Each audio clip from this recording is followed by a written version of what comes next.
안녕하십니까, 안교수의 바깥세상 톡톡입니다.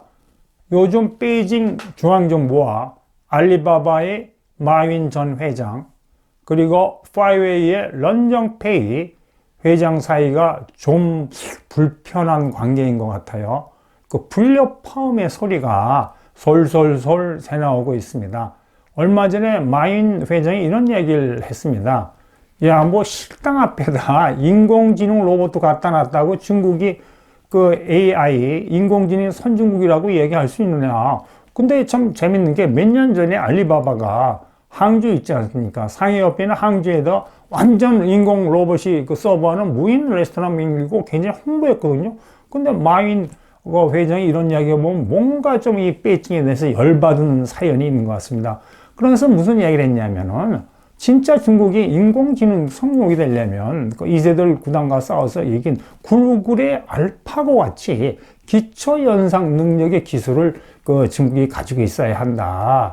지금 중국 우리가 뭐 알리바바, 텐센트, 파웨이 막 우리가 뭐 자랑하고 있지만 이건 모두 미국이 만든 인터넷 기술과 스마트 기술의 바탕이어서 중국이 단지 응용 기술에서 앞섰을 뿐이다. 중국의 기초 기술, 기초과학은 아주 취약하다. 이거 딱 들어보면 제가 느낀 게 저거 바로 시진핑을 은근히 빗대서 비판한 이야기입니다. 미중 패권 전쟁의 와중에 굉장히 대외적인 압박이 있으니까 얼마 전에 시 주석이 그 선정경제특구 오픈 40주년 기념식 가서 우리 앞으로 대외적인 그 위기를 기술 혁신, 뭐 하이텍으로 뭐 인공지능 같은 걸로 돌파하자 그랬는데 이거 하여튼 베이징하고 이 마윈 전 회장 관계가 좀 껄끄러운 것 같아요. 저기 보이는 또 두 사람이 한쪽은 런정페이 회장, 한쪽은 마윈 그 회장 아닙니까? 근데 이 두 기업을 보면요, 알리바바하고 화웨이 기업을 보면 등서평이 주장한 도광양해 시대에 중국이 도광양해의 길을 걷고 있을 때는 최대 수혜의 기업이었습니다. 도광양이라는 건 간단합니다. 미국하고 협력해서 중국이 고속 경제 성장을 할 때는 그 덕분에 알리바바하고 화웨이가 굉장히 세계적인 기업으로 크지 않았습니까? 근데 시준석이 베이징에서 권력을 잡고 나서부터는 미국에 도전하는 중국몽 아닙니까? 그러면서 지금 미국과 중국의 패권 전쟁이 심화되면서 졸지에 이 두 기업, 그리고 이 두 기업 회장들이 피해자가 된 겁니다. 거기에 대해서 오늘 제가 여러분하고 이야기를 한번 해보겠습니다. 이 중국 공산당은 점점 민간 기업에 대한 통제를 강화하고 있죠. 지금 2년 전 매일경제에 대한 뉴스입니다. 흔들리는 중국의 시장 경제, 중국이 민간 기업을 자꾸 국유화하려고 그러는데 2년 전부터 꾸준히 민간 기업을 국유화하기 시작했어요.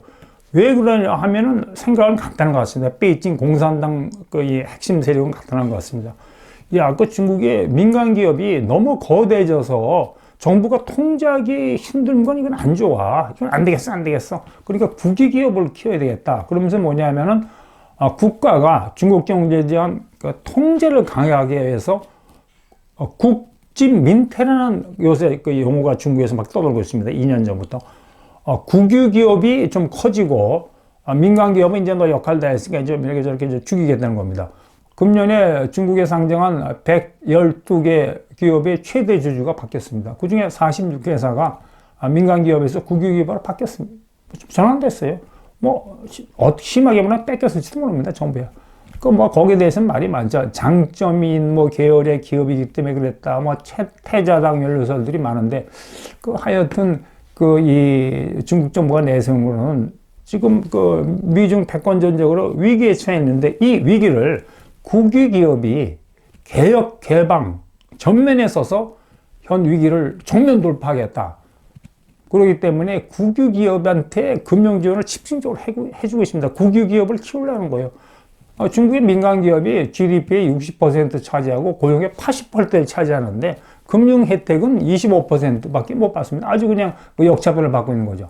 근데 제가 생각하기엔 이거 진짜 아주 잘못된 중국의 국가 자본주의입니다. 중국의 경제가 성장하잖아요. 그럼 경제가 굉장히 복잡해지거든요. 그리고 산업 구조가 고도화돼요. 그럴 때 국유기업을 키우면 안 돼요. 국유기업을 줄이고 오히려 기업가 정신으로 무장한 민간 기업을 키워야 되거든요. 첫째, 국유 기업은 뭐 중국뿐만이 아니고 우리나라도 그렇고 다 그렇습니다. 세계 모든 나라에서 저효율 고부채의 상징입니다. 그 중국 국유 기업의 부채가 중국 GDP의 1.3배고 13만 개 국유 기업이 있는데 수익률이 0.7%입니다. 1%도 안 됩니다. 그다음 그 중에 뭐 몇만 개가 좀비 기업이라는 게 뭐냐면 정부 보조금하고 은행 대출을 이렇게 연명하고 있는 그 기업이죠. 두 번째, 국유 기업은 정부가 어떻게 생각하면 걔한테 해주는 거예요. 일자리하고 어떤 존립자체를 걔한테 해주는 거거든요. 그럼 국유 기업의 CEO나 종사자들은 시장 세계 무한 경쟁의 세계 시장에서 살아남으려고 경쟁할 생각이 아니고 정부 눈치 보죠. 어떻게 하면 정부하고 잘 로비를 해갖고 좀 정부에서는 말이 따오는 게 중요한 목적이기 때문에 엄청난 모럴 해저드, 도덕적 해이가 아주 심합니다. 베이징이 이 국유 기업을 앞세워갖고 경제에 대한 정부 통제를 강화해갖고 앞으로 중국이 직면한 위기를 개혁, 개방, 기술 혁신으로 돌파하자 그랬는데 여러분 어떻게 정부의 보조금, 정부 눈치 보는 국유 기업으로 개혁, 개방, 기술 혁신합니까? 그리고 얼마 전에 중국이 무슨 규정을 매기냐면요. 모든 국유 기업이 중요한 경영상의 의사결정이나 핵심 인사에는 모든 이제 국유기업이나 민간기업이나 공산당 조직이 있습니다. 기업 내에 공산당 조직이 있는데 공산당 조직의 심의를 받도록 했어요. 이건 전혀 안 되죠. 국유기업이 절대로 개혁, 개방, 기술 혁신을 할 수 없죠. 이렇게 뭐 공산당 눈치 보면서. 그 다음에 이제 이것도 가뜩이나 미국하고 무역전쟁 관계하는데 이게 미국하고 갈등 요인입니다. 미국이 이제 중국, 특히 베트남도 공산주의 국가니까 하고 이 통상의 업상을 할 때 제일 미국이 그 나라들에서 강조하는 게 뭐냐면 State Owned Enterprise. 제가 빨간색으로 하는 게 SOE라는 단어가 엄청 나옵니다. 너희들 중국이나 이 베트남 같은 나라에서 국유기업의 비중을 점점 줄여라. 미국의 생각은 꼭 우리 미국의 생각뿐만 아니고 우리 한국 생각도 자유무역을 하는 한국 생각도 똑같습니다. 어느 나라에서 국유기업의 비중이 높아지면 이건 자유무역 질서하고 상체 격돌한다고 생각합니다. 국유기업이라는 게 정부 보조금 받고 정부 지원을 받기 때문에 그냥 시장에서 막 움직이는 민간기업하고 이렇게 자유경쟁, 공정경쟁을 할 수 없다는 그 생각이죠. 그러니까 중국이 한편으로는 지난 1월에 미국과 중국이 1차 무역 합의하면서 미국하고 이렇게 뭐 통상 갈등을 줄이는 것 같은데 이렇게 국유기업을 높이면서 미국하고도 이제 갈등이 많아지고요. 그 다음에 이제 제가 이렇게 쭉 정로상을 보니까 알리바바가 찍혔어요. 이렇게 중국 공산당 특히 베이징 중앙정부한테 점점점 여론을 통제해야 되지 않습니까? 뭐 중국이라는 나라가 국방비보다도 공안 예산이 더 많아요. 이렇게 여러 가지 경찰력 강화 예산이 더 많은 나라인데 여론을 통제하려면 알리바바 같이 미디어 콘텐츠 기업을 이렇게 정부가 장악해야죠. 근데 마인 전 회장이 사우스 차이나 모닝 포스트는 홍콩에 기반을 두고 있는 신문사인데 중국 정부에 대해서 좀 비판적입니다. 이런 이 사우스 차이나 모닝 포스트를 인수하고요. 그 다음에 이제 또 결정적인 실수를 또 이게 알리바바 한 게 중국 이 고위 관리가 알리바바를 딱 방문했는데 이 벽면 디스플레이 화면에 중국 각 성이 있지 않습니까? 후베이성, 꽝뚱성별로 수치 통계가 딱 뜨더래요. 이거 보고 중국 중앙정부 관리들이 깜짝 놀랐다는 겁니다. 이 권위주의적인 국가에서는 통계는 국가가 엄격히 관장합니다. 통계는. 중국의 GDP 성장 매년 발표하지 않습니까? 그거는 어떻게 하냐면은 중국의 각 성에서 이렇게 중앙정부에 보낸 걸 중앙정부가 이제 어드저스트 이렇게 조금 이렇게 잘 이렇게 가감해가지고 발표하는 거기 때문에 서구의 학자들은 중국 정부가 발표하는 GDP 성장률이 한 1%포인트나 3%포인트까지는 통계를 만졌다고 생각합니다. 왜냐면 중앙정부가 얼마든지 조금 높게 하려면 높게 하고 낮게 하려면 어드저스트 할 수 있을 거 아니에요. 그게 이렇게 통계를 좀 만지는 건데 이거를 알리바바가 그냥 디스플레이에 갖고 있으면 이거 국가 권위에 대한 엄청난 도전이고 위험한 거죠. 저는 이 결정적인 마인의 실수는 이거라고 생각합니다. 여러분 잘 보세요. 저 사진은 트럼프 대통령이 당선인 시절에 대통령으로 정식 취임하기 전인 2017년 1월 달에 이 마윈이 미국 가서 트럼프 대통령 만나고 무슨 말이냐면, 야, 우리 알리바바가 미국에 100만 개 일자리를 창출하겠다고 해서, 트럼프 대통령 되게 좋아하지 않습니까? 트럼프 대통령 아메리칸 잡에 굉장히 관심 많으니까 칭찬받고 있는 거죠. 자, 이제 그 다음 사진 한번 보여드릴게요. 시진핑 주석이 트럼프 대통령과 첫 번째 미중 정상회담을 한 겁니다. 저게 언제인지 아세요? 2017년 4월입니다. 마윈이 트럼프 대통령 만난 건 2017년 1월이죠. 여러분, 저거 딱 보면 저 뭐가 잘못되지 않았습니까? 여러분, 어떻게 생각하세요? 아니, 그 중국의 최고 지도자가 4월 달에 트럼프 대통령을 만나서 정상회담을 하게 되어 있는데, 중국의 글로벌 기업인이 쫄랑쫄랑 자기가 먼저 미국과 하고 3개월 전에 미국과 하고 생색다낸 겁니다. 우리 알리바바가 미국에 100만 개 일자리 만들겠다고. 저거 한마디로 불경죄입니다. 불경죄. 자, 그러면 이제 알리바바는 여기서 이제 끝이고 파웨이 이야기 해보겠습니다. 파웨이는 졸지에 날벼락 받은 겁니다. 이게 잘 나가다가 미중 패권 전쟁 때문에 그냥 제일 먼저 중국 기업 중에서 그냥 직격탄을 맞은 거죠. 근데 이제 저 신문 기사에서 보듯이 초기에는 작년 초까지만 해도 런정페이 회장이 아주 자신만만했습니다. 절대 미국의 압력에 굴복하지 않겠다 그랬는데, 런정페이 회장이 처음에 생각한 것보다는 엄청나게 거칠게 미국의 화이를 압박하고 있지 않습니까? 이제 거의 5G 통신 시장에서는 거의 서구에서 퇴출당하고, 그나마 유럽 국가 중에서 차이나와 가깝는 독일마저 몇 달 전에 돌아서고요. 그 다음에 화웨이의 결정적인 약점이 미국 부품 의존도가 30%입니다. 중국 자체 부품은 1%밖에 안 돼요. 근데 그거를 반화웨이 동맹으로 미국이 이제 기술 압박을 하니까 5G 흔들리죠. 스마트폰은 또 반도체 미국이 압박하지 않습니까? 그래서 지금 이 런정페이 회장은 그냥 눈만 뜨면은 반도체 이제 내년까지는 겨우 반도체 확보하는데 그 다음은 어떡하나 런정페이 회장이 고민이 많죠. 반도체 꿈에도 나타날 겁니다. 근데 이제 시진핑 주석이 뭐랬냐? Don't worry, 걱정하지 마라.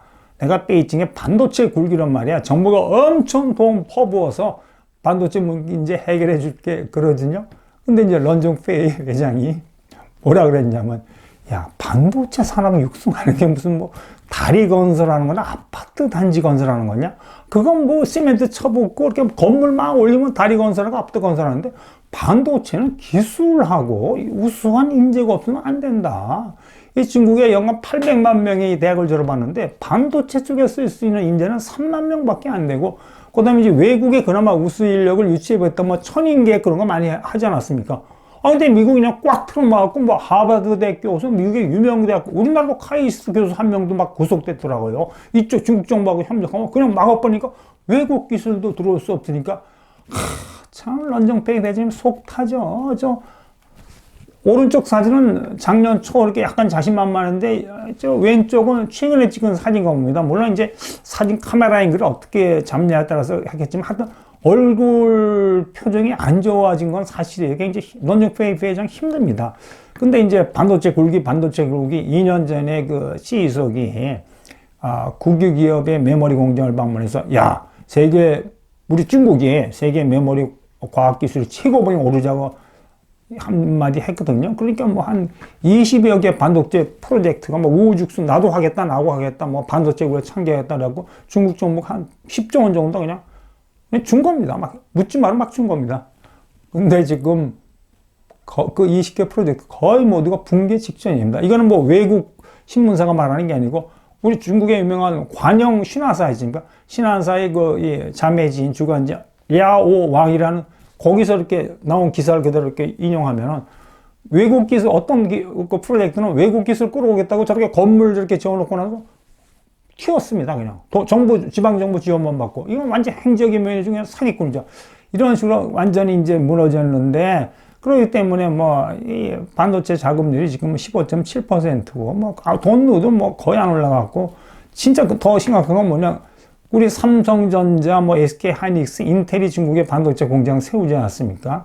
중국에 투자한 외국 기업 빼면 순수한 중국 기업에 매개된 반도체는 6.1%밖에 안 돼요. 이거는 거의 반도체를 못 만들어내는 수준인데, 메이드 인 차이나 2025 계약이 하면 앞으로 5년 후에 2025년에 반도체 자금률을 70%까지 올리겠다고 야심만만했는데 외국의 반도체 전문 기관에 의하면 그때쯤 되면 한 20% 내외쯤 갈 거라 희망이 없는 겁니다. 반도체 이 굴기가 힘들다고 봐야 되는 것 같습니다.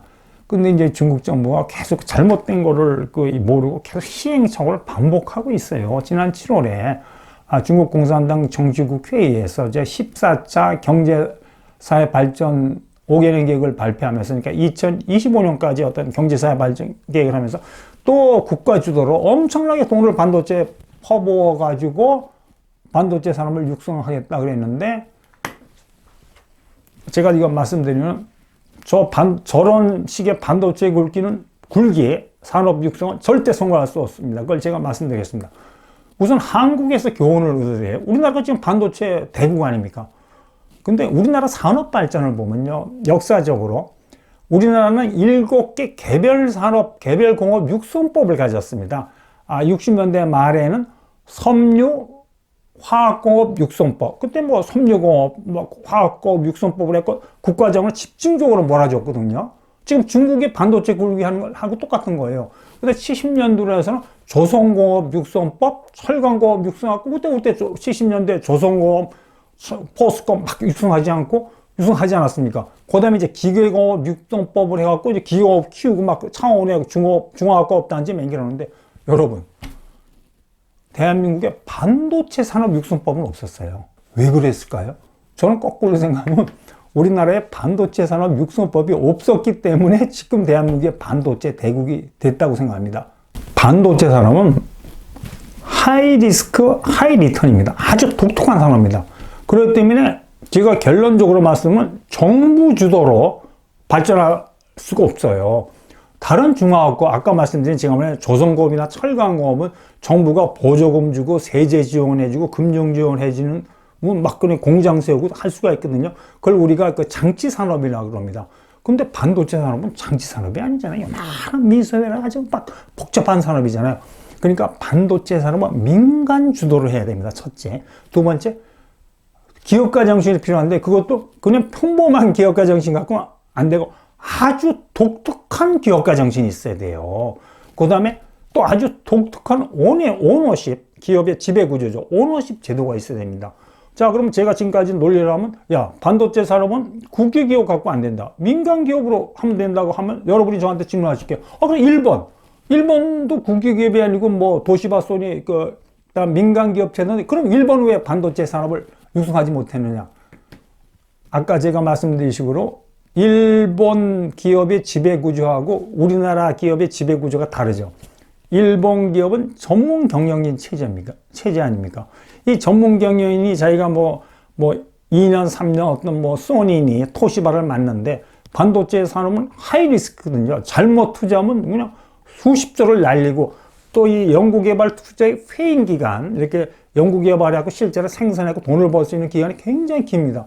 근데 자기가 토시바 CEO 됐는데 잘해야 1년, 2년 있는데 그냥 돈을 쑤셔 놓으면은, 그리고 성공할지도 실패할지 모르면 매년 회사의 경영 수지가 나빠지고 심하게 마이너스가 될 수 있잖아요. 그럼 그 주가가 떨어지고 자기는 잘립니다. 그리고 멈칫멈칫한 거예요, 일본 민간 기업들은. 근데 우리 대한민국은 어떻죠? 재벌이라는 아주 독특한 지배구조가 있지 않습니까?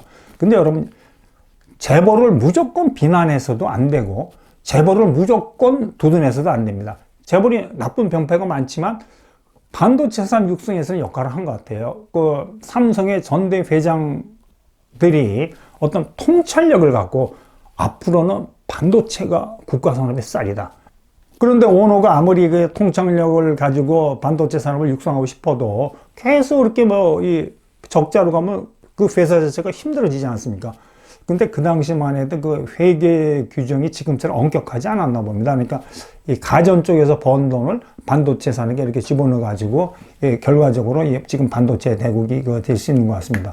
근데 중국에서도 이제 민간 기업이 마인같이 뛰어난 사람이 반도체 산업을 육성하려고 2년 전에 달려들었죠. 국내외 한 5개 기업을 인수해갖고, 야, 우리 알리바바가 반도체 원격 해보자 했는데 뻥 나가 떨어지고, 마인이 이야기합니다.